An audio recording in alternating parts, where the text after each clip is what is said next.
전 세계에 정신의학 사전이란 것이 있습니다. 정신의학에 관련된 질병을 망라해 놓은 사전인데요. 그 사전에 한국어 발음 그대로 화병이라는 질병명이 있다는 사실을 혹시 알고 계셨습니까? 왜 우리나라 사람들에게만 이 화병이란 단어가 이렇게 꼬리표처럼 붙어 있고 나 화병 났어, 화병 걸릴 것 같아 라는 표현을 많이 쓰게 되는 걸까요? 어떻게 보면 조금 안쓰러운 일일 수도 있지만 예로부터 우리는 유교 문화권 아래에서 자라왔고 대표적인 미덕 중에 하나로 참고 견디는 것을 배웠습니다. 참고 견디는 사람이 훌륭한 사람, 가족의 평화를 위해 또 조직의 안정을 위해 내 감정을 꾹꾹 누르고 사귀는 것이 어찌 보면 당연시되는 사회를 겪어왔고 지금도 겪고 있다고 생각합니다. 그렇게 밖으로 표출되지 못하고 갈 곳을 잃은 억울한 감정, 분노의 감정, 우울한 감정, 이런 부정적인 감정들이 하나씩 쌓이다가 결국은 가슴 속에서 불이 붙어버렸다. 그래서 불화자를 써서 화병이라고 통칭하는 것이죠. 자, 그렇다면 이 화병이란 개념 언제부터 우리나라에서 등장했을까요?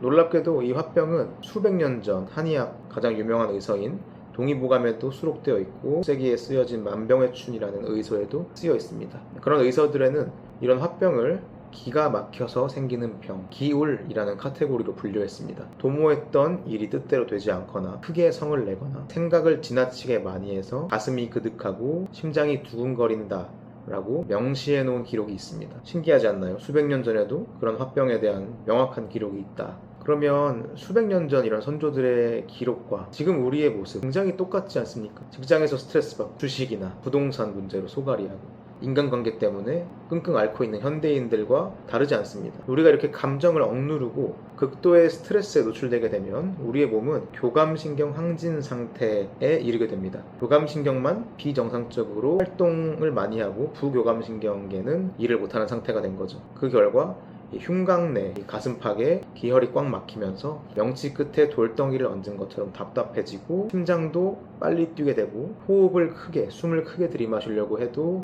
뭔가 계속 답답함이 풀리지 않는 상태가 생기게 됩니다. 보통은 심장의 문제가 아니냐 혹은 폐에 문제가 있는 거 아니야 싶어서 심전도나 폐 관련 검사를 다 해봐도 검사상 문제없다, 정상이라는 답변만 듣고 한의원에 오시는 분들이 정말 많습니다. 지금 이 영상을 보시는 분들도 한번 스스로 체크를 해보세요. 첫 번째로 뚜렷한 이유 없이 명치 끄트머리, 여기죠. 여기가 턱 막히면서 숨 쉬는 게 답답하고 힘든가. 두 번째는 또 특별한 이유도 없이 밤마다 왠지 불안한 마음이 툭 올라오고 잠들기가 어렵고 심장이 두근두근 하는가. 이런 증상들이 별 이유 없이 계속 있다면 자율신경의 균형이 깨졌다라는 뜻입니다. 이럴 때 우리 선조들은 어떤 방식으로 치료했을까요? 증상이 있다는 건 그에 대한 해결책도 어디 있지 않을까? 그래서 제가 한번 찾아봤습니다. 만병의춘에 이런 조문이 있습니다.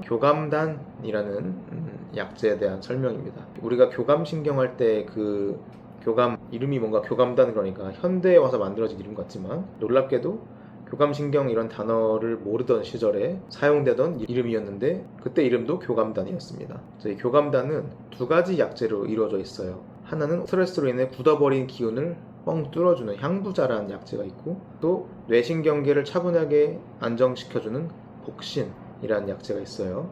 그래서 복신과 향부자 두 약재를 가지고 심플하지만 강력하게 만든 약재가 이제 만병의춘에 나오는 오리지널 보서의 교감단입니다.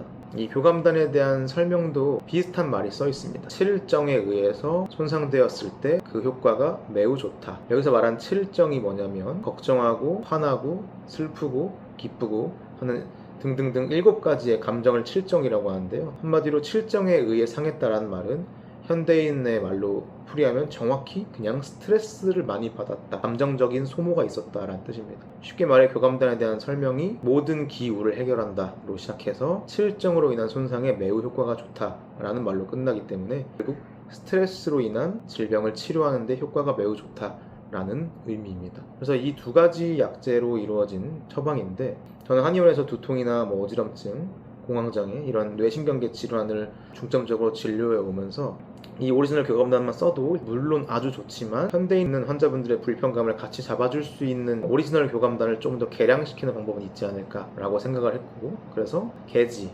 감초, 용환류, 천막 이런 한약재들을 가감해가지고 여러 번 레시피를 바꿔봤거든요. 그 결과 지금은 좀 보편적으로 사용하기 좋은 하나의 처방전을 제가 직접 만들어서 뇌신경을 한층 더 효율적으로 안정시키는 해올 한의원만의 해올 교감단을 개발했습니다. 바쁜 일상인 분들이 보통 이런 병에 많이 걸리기 때문에 탕약으로 만드는 것보다는 먹기 좋게 가볍게 환으로 만드는 게 더 좋겠다 생각을 해서 동그란 환 형태로 제조를 해서 치료에 적극적으로 활용을 하고 있습니다. 진료실에서 또 환자분들께 이 교감단을 처방하면서 많이 드는 질문이 있습니다. 이런 질병을 보통은 신경과 신경정신과에서 항우울제, 항불안제, 수면유도제 이런 것들을 통해서 치료받는 분들이 굉장히 많기 때문에 저희 한의원에 와서 제가 지금 이미 신경정신과 약을 이만큼 먹고 있습니다. 자기 전에 먹는 약으로 이만큼 많이 먹고 있습니다. 근데 이거랑 해올 교감단을 같이 먹어도 될까요? 이렇게 물어보시는 분들이 많습니다. 결론만 말씀드리면 같이 먹어도 됩니다. 된다를 넘어서 같이 먹는 것이 오히려 더 좋습니다. 그 이유는 뭐냐면 결국에는 신경정신과 약을 평생 먹을 수 없습니다. 내성이 생기고 다양하게 사람들마다 증상이 다르지만 평생 먹겠다는 생각을 하고 계신 분들은 아마 없을 거예요. 그건 해올 교감단도 평생 먹으려고 만든 약은 아니지만 정신과 약에 비해서는 조금 더 자연스러운 방식으로 신경교를 안정시키기 때문에 해올 교감단을 먹으면서 신경정신과 처방약을 조금씩 줄여나가거나 종국에 이르러서는 아예 끊게 만드는 환자분들이 끊고 싶다고 할 때 그 약의 감약이나 단약을 도와주는 역할로도 굉장히 많이 활용을 지금도 하고 있습니다. 그래서 결론부터 말씀드리면 신경정신과 약과 함께 먹는 것이 좋다. 결국에는 신경정신과 약을 줄여나가는데 도움을 준다. 이렇게 대답을 할 수 있습니다. 이런 화병과 자율신경 관련된 자율신경 실조증은 하루아침에 생기는 병이 아닙니다. 오랜 시간 동안 묵묵히 삶의 무게를 견디고 억눌러왔던 이 감정들이 어느 임계점을 넘어서 터지면서 내 몸의 문제로 발현된 결과물입니다. 그렇기 때문에 이 치료 역시 겉으로 드러나는 증상만을 억누르는 것에 그쳐서는 근본적으로 치료가 되지 않습니다. 그렇게 해서도 안 되고요. 우선 자율신경이 얼만큼 무너졌고 어떤 계기로 무엇 때문에 무너졌는지를 반드시 알아내서 그 균형을 바로잡고 잃어버린 마음의 평온을 되찾기 위한 일련의 과정이 반드시 필요합니다. 여러분의 이 꽉 막힌 가슴을 풀고 다시 편안한 일상을 되찾을 수 있도록 제가 오늘도 열심히 진료실에서 진료를 봐야 하겠습니다.